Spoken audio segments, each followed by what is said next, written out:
Alright, so $3,480 is the total amount that I made in month 2 of going solo. Now, on paper, that's pretty good, not too bad, but I'm not really happy with it. And the reason for that is just because I didn't move in the direction that I wanted to. So that money that I got in was split between 3 specific revenue streams. One being from Wildfire Capital, the retainer that I have with them, another being from the part-time contract that I have with Siemens and Supplyframe, and then also my automation clients. Now, the reason why I said I didn't really move in the direction that I wanted to was purely because the SaaS product that I'm building, PanelDesk, didn't move much at all. So in this video, I'm going to be unpacking everything, the lessons that I learned, and also what I'll be changing moving into month 3. Moving into month 2, the focus was supposed to be on PanelDesk, but that didn't actually happen purely because of client work. Now, during month 1, I worked with one of the clients that has his own automation agency. Now, obviously, because I delivered some good work, he got in some more projects and he wanted me to work with him on that. And also, I had a few clients that I reached out to, which actually only got back to me during month 2. So I thought, since it still technically does align with what I'm doing, let me just do it and service those clients. However, without me realizing it, the days ended up just going to me sending out emails, pushing updates, fixing bugs, and so forth. And then I actually just didn't do any work on PanelDesk at all. And then 1, 2, 3, 4, 5 days went by, all of a sudden a week, 2 weeks,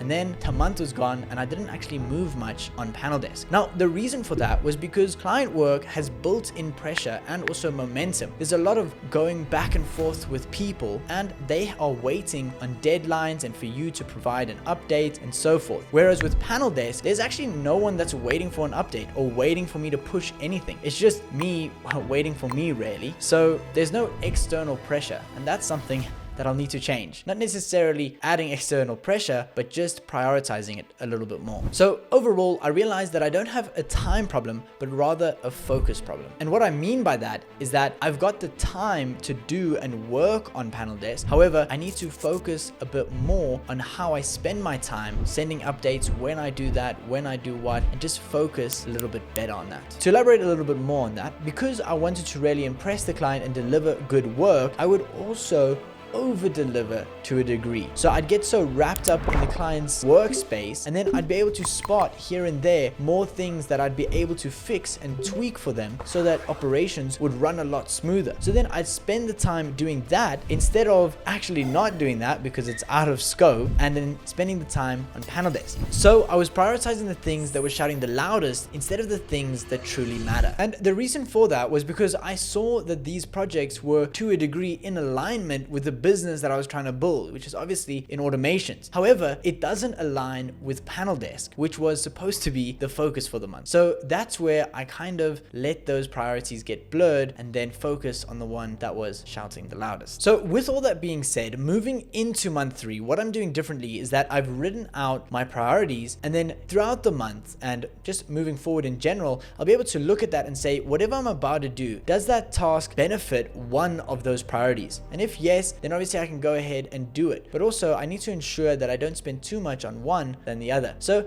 I'll be able to balance that a little bit better. So the 4 priorities for me is 1, I'd like to build a successful software company. 2, I'd like to be in great shape. So that obviously means me spending a bit more time in the gym. And then 3 is obviously leading the tech at Wildfire Capital and making a success of that. And then 4, which is to grow spiritually and just remain connected with God. So overall, the idea is that if it doesn't move me closer to one of those 4, well then it's a no. And then moving into the reason why I'd like to prioritize the SaaS over the client work, even though the client work produces more money right now, is purely because the client work is very linear. If you got 1 client, well then you got 1x amount of work. If you got 2 clients, then it's 2x amount of work. If you got 5 clients, well then you're probably looking at 7x the amount of work, purely because there's more communication and moving parts amongst all of those clients that you need to manage. Whereas with the software, it's a little bit more scalable. So whether you got 10, 50, 100 clients in that software product, well then one fix is then applied to all of the clients. And also, regardless, if you're